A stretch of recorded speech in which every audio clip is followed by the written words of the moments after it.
Oh, recording. Okay, yet another day of sunshine. It's been a month in January. Sunny all the way through. There was some storms in December, but wow. Oh, okay, well, setting up more stuff here. Try to add a side frequency involved in all this stuff. Monitoring geomagnetic activity and solar flux index, geomagnetic storms, Earth's terrestrial conditions. Oh, okay, so I'm doing that.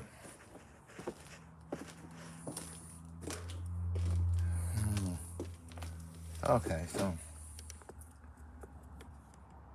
back east it's cold. It seems every year the global warming issue is getting stronger. Now, who's against global warming? Of course, we know who, but they're insane anyway. So it's going to be reality. Sorry, but that's true. Global warming. I mean, it'll get colder and then hotter and then... It's like, no, how can you describe something like that? So you can picture what's happening. If you're moving something heavy, let's say you want to move a rock off a cliff, first it moves, right? And it's slow moving, and then it gains momentum and falls down, right? Kind of anything heavy you're trying to move around is like that.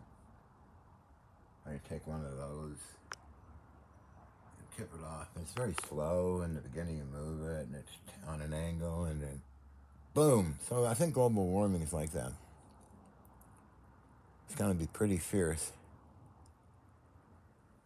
What to do? Well, unfortunately, from what the news says, the Donald has escaped from the Paris Accord, global warming. He doesn't believe in it. He wants to drill.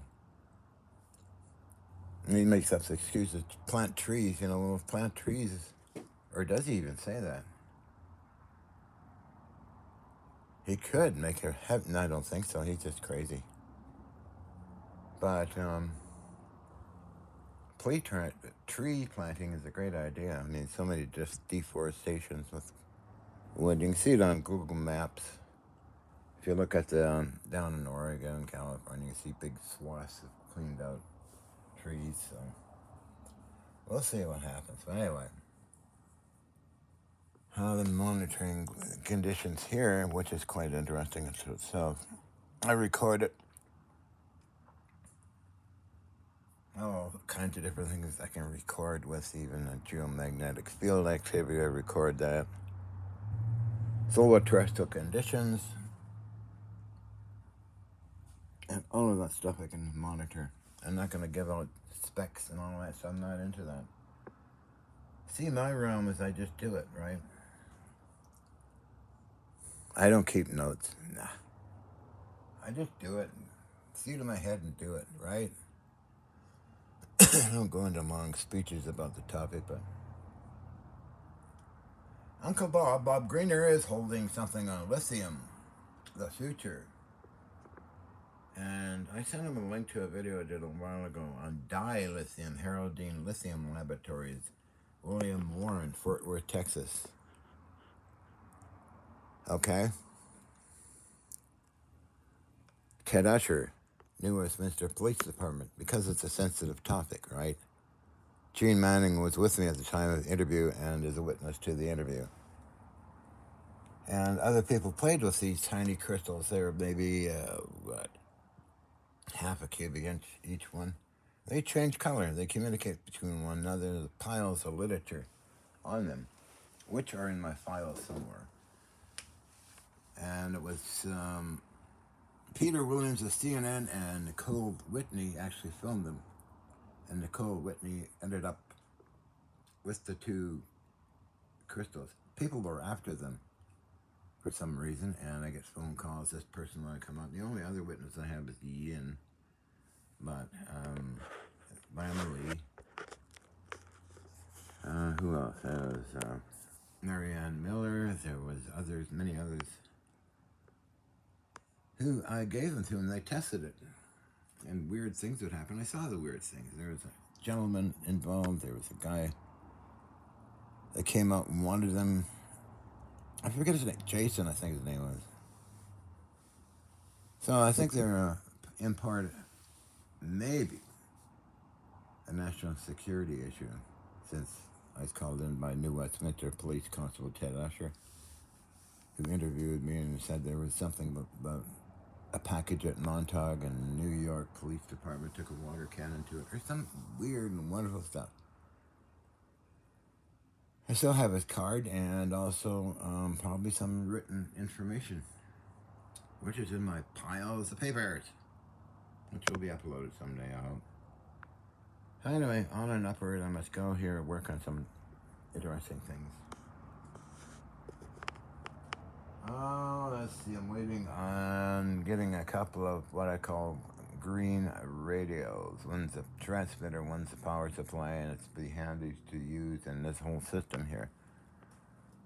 Although I have a couple, but I always double up on stuff. So.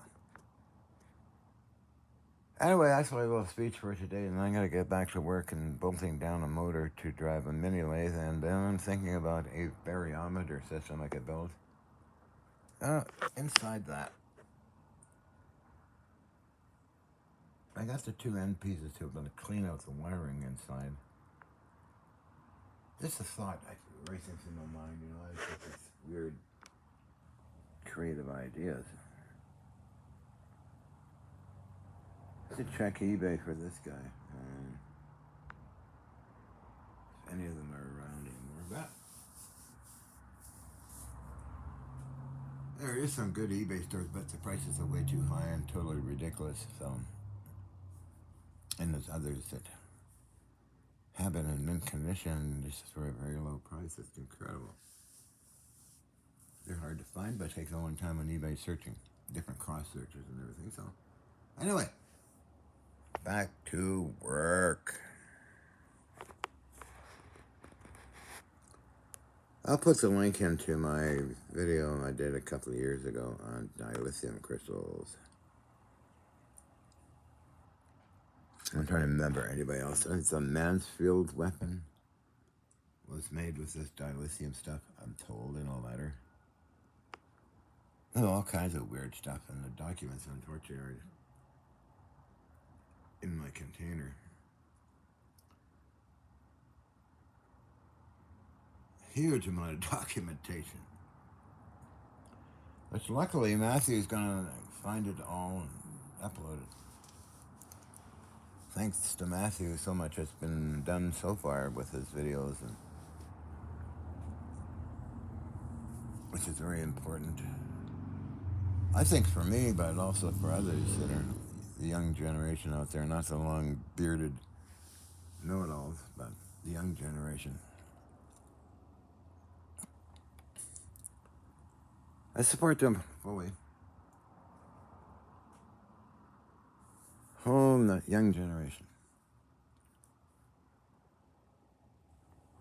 How, those characters with long beards and talking different foreign languages, I don't know. Who knows? But young generation folks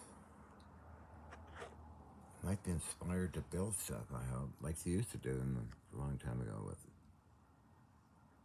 radio stuff. I got built this whole thing myself. No problem. Antenna directional tuning system using synchros and other things in there. Okay, so I'll shut up and get down here. Right.